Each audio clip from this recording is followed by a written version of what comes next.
पति पत्नी के कमरे से आवाज़ें सुनकर बूढ़ी माँ की आंख खुल गई। बेटा अपनी बहू से कह रहा था कि मुझे मुंबई में एक छोटी सी नौकरी मिल गई है और एक छोटा सा कमरा, परंतु हम उसमें तीनों नहीं रह सकते, मैं, आप और माँ। तो माँ को हम वृद्धा आश्रम में छोड़ के मुंबई में सेटल हो जाएंगे। माँ ये सब सुन रही थी। माँ ये बातें सुनकर माँ की आंखों से आंसू निकल पड़े कि बेटा तो 1 साल में ही बहू के रंग में रंग गया। बहू क्या ही कहेगी, वो तो और खुश होगी। तभी कमरे से आवाज़ आई, मैं और माँ यहीं पे रहेंगे। मैं पढ़ी लिखी हूँ, बच्चों को ट्यूशन पढ़ा के मैं अपना और माँ का खर्चा चला लूँगी।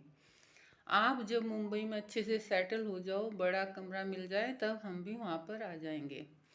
आप ही तो कहते थे कि मेरी माँ ने मुझे दूसरों के घर में झाड़ू पोछा करके बर्तन धो के पाला पोसा है। उस समय आपकी माँ भी आपको अनाथ आश्रम में छोड़कर अपनी ज़िंदगी शुरू कर देती तो क्या आप यहाँ होते?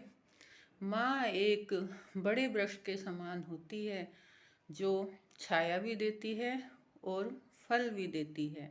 तो मैं माँ को छोड़कर कहीं नहीं जाऊंगी। बूढ़ी माँ की बहू की ये बात सुनकर आंखों में आंसू आ गए कि मुझे तो भगवान ने बहू के रूप में बिटिया भेज दी है। तो सास बहू का रिश्ता भी बेटी और माँ के समान ही होता है। स्टोरी अच्छी लगी हो तो शेयर ज़रूर करना।